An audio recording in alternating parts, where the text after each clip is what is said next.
Le Cameroun est-il le pays de la destinée première? Le Cameroun est-il le pays de la destinée originelle? Le Cameroun est-il le pays de la destinée? Nous allons commencer à y répondre par 4 principaux points. Bonjour, je suis John Bapou. Africa Light en cette année 2022 revient pour vous avec de nombreux produits, des vidéos, des conférences, des échanges, des lives, toujours à une fréquence d'une vidéo, maxi 2 vidéos par semaine. Nous allons essayer ensemble de mieux avancer et de mieux affermir la nouvelle image, une image de lumière, une image plus positive de l'Afrique, une image plus positive des Africains. Nous allons ensemble essayer de donner même un regard nouveau sur l'Afrique, un regard amélioratif, un regard de lumière. Merci d'être ensemble. Pour revenir à notre propos, je serais tenté de répondre par l'affirmative en disant qu'effectivement, le Cameroun est le pays de la destinée originelle. Mais, par un regard scientifique, par un recul stratégique et surtout un recul scientifique, il s'agit, avant d'affirmer une telle évidence ou pas, il s'agit d'analyser certains points. Oui, je ne veux pas me contenter de dire comme certains dans les nouvelles églises ou les anciennes qui disent oui, le Cameroun est béni, le Cameroun est béni, le Cameroun est ceci, le Cameroun est cela. Quand l'on observe une vague d'empoisonnement successif, une vague d'enfants sacrifiés, une vague d'enlèvement, une vague de crimes qui se passent impunément, Seigneur, quand on observe toutes ces obscénités, on a la peine à se demander si c'est vraiment le Cameroun qui est le pays de la destinée. Mais je ne bâclerai pas tout en boucle, car il y a plusieurs éléments qui montrent que le Cameroun, effectivement, est un pays béni. Nous allons commencer par le premier, qui est celui de la spiritualité cumulée à la Bible. Oui, sur le plan spirituel, au mieux biblique, le Cameroun, c'est le pays des lions, mais surtout, le Cameroun, c'est un pays stratégiquement situé. Si l'on revient à la Bible, comment démontrer par la Bible que le Cameroun est un pays béni? Il y a plusieurs faits qui le montrent. Je laisse au soin à ceux qui sont spécialistes d'y revenir. Seulement, je sais que l'on ne peut pas tout attribuer au Cameroun. L'on ne peut pas dire que tout revient au Cameroun. Oui, car sur le plan biblique, l'origine biblique démontre que le premier homme, Abraham, est arrivé sur la terre. Mais sur un plan spirituel autre, s'il faille revenir aux prophéties et aux dires des anciens sud-africains, des anciens maîtres spirituels sud-africains, le premier homme serait venu d'une planète autre. Et il y a un rapprochement avec ce qu'ils appellent les Anunnaki, les hommes venus des autres planètes, les extraterrestres. Tout compte fait, en revenant aux légendes et paroles d'Ogon, la genèse du monde est liée à l'œuvre originelle, un peu comme cela s'est traduit dans beaucoup de traditions africaines. Pour donc faire un lien entre cette tradition et le Cameroun, il s'agit déjà de dire que ici au Cameroun, l'on parle de la terre élue, de la terre qui a 7 collines, de la terre qui a 7 montagnes, de la terre qui a 7 fleuves ou plus, de la terre qui a à tous ces points des mers, des points de ralliement à la mer, de la terre bénie, dans le sens où on retrouve toutes les grandes autres ethnies, toutes les grandes autres spiritualités, toutes les grandes autres manières de penser et de voir le monde au Cameroun. Oui, sur le plan spirituel, le Cameroun est béni. On peut le dire, car le Cameroun, on retrouve au Cameroun un peu de tout. Oui, oui, l'on retrouve au Cameroun un peu de tout sur le plan spirituel. Et surtout, la destinée camerounaise est liée à plein d'événements qui sont passés et présents. Et surtout, les prouesses réalisées par les équipes camerounaises, les nations camerounaises, les Camerounais, que ce soit ceux des diasporas d'Amérique, des îles et des Caraïbes et autres, que ce soit même ceux des propres Camerounais, les prouesses spirituelles réalisées dans ce pays témoignent à suffisance d'une certaine onction, d'une certaine puissance ontologique. Oui, certains en viennent même déjà au niveau de l'Ouest et même des Bassars à dire que nous relevons, nous descendons des anciens Égyptiens, nous descendons des Israéliens, nous sommes les véritables Juifs. Et même certaines tribus petits le disent déjà. Quels sont les points de vérité, quels sont les points, je ne dirais pas de mensonges, mais quels sont les points qui ne sont pas évidents, quels sont les points qui ne sont pas logiques? Il y a beaucoup de recherches à faire.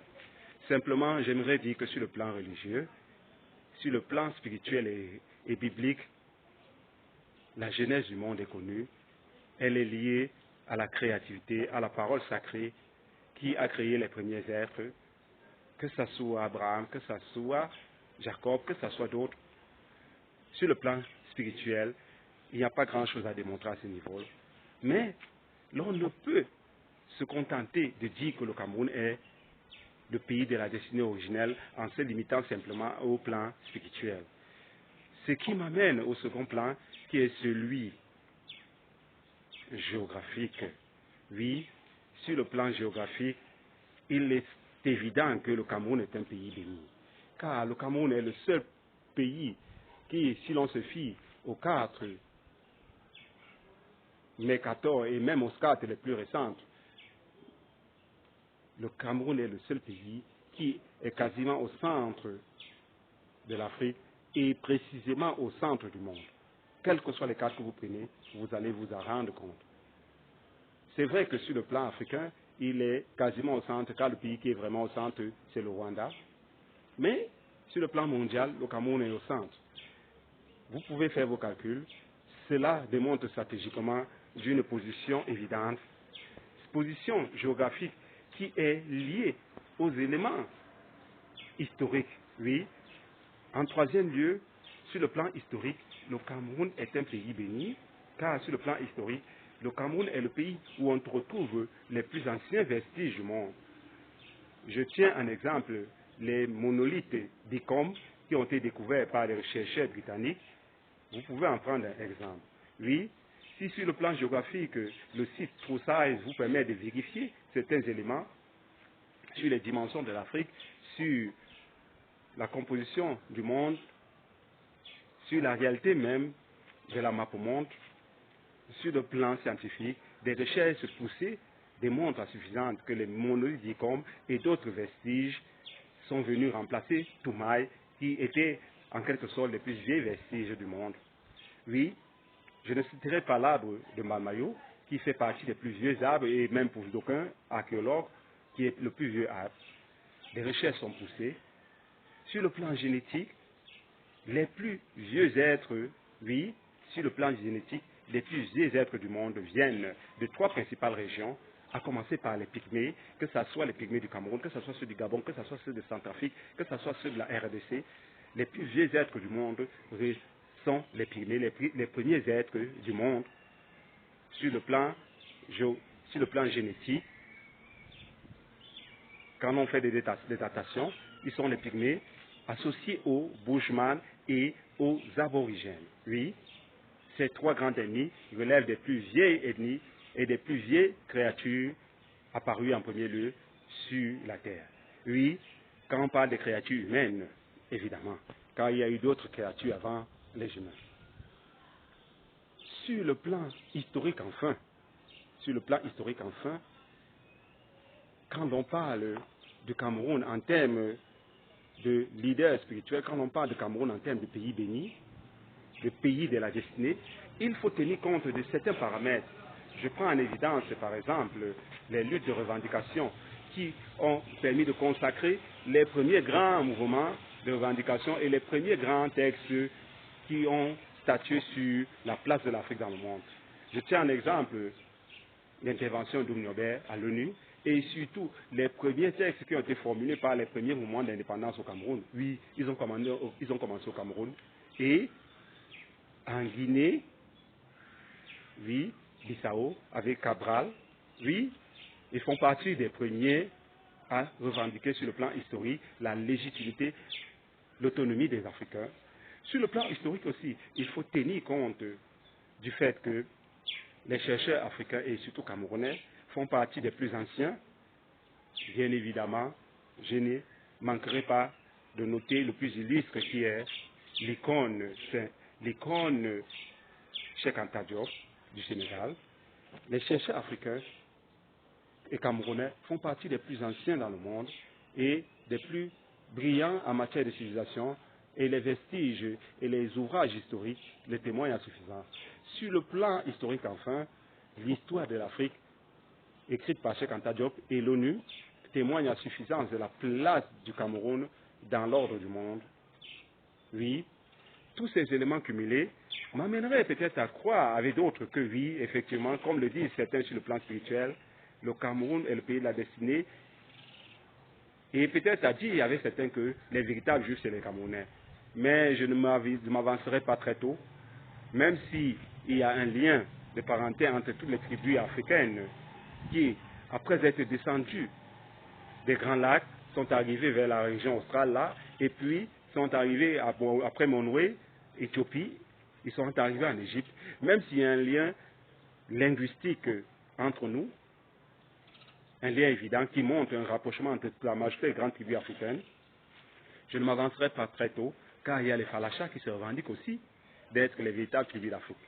Et les véritables tribus juives. Le débat n'est pas celui d'être juif ou pas, le débat est celui de savoir quelle est la place du Cameroun dans l'ordre du monde, dans la destinée future du monde. Si je dirais, la place du Cameroun est stratégique. Elle est plus que stratégique. Oui, car la lumière est en train de revenir sur le Cameroun. Même si l'on peut douter sur certains plans de certains faits géographiques, par exemple, pour certains passages qui disent que la Sanga fut le fleuve originel traversé par les Juifs quand ils quittaient l'Égypte, ce qui tendrait à faire croire que la Sanga, située à l'est du Cameroun, fut la mer originelle et que l'Égypte originelle est située au Cameroun. Il y a beaucoup d'éléments qui peuvent confirmer ou infirmer cette thèse, mais simplement, je pense que qu'un fleuve se transforme, qu'une mer se transforme en fleuve, cela relève d'une autre magie, d'un autre miracle.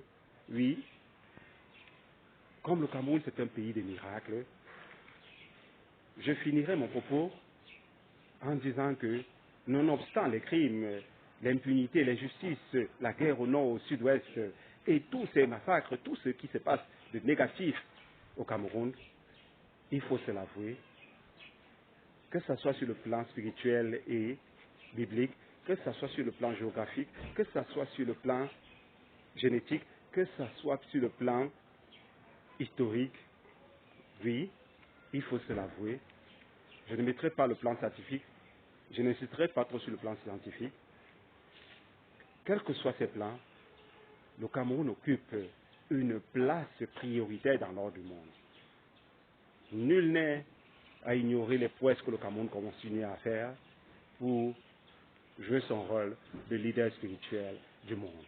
Oui, même s'il me semble évident que le Cameroun n'est pas le pays qui a tout dans le monde, ou le pays à qui tout devrait revenir, comme certains semblent dire, oui, car le divin a donné de la prouesse, il a donné du génie, il a donné des talents à toutes les créatures du monde, à tous les êtres du monde, qu'ils soient camerounais ou pas. Il y a une évidence sur laquelle l'on ne peut pas nier, c'est que la lumière divine est en train de revenir sur le Cameroun.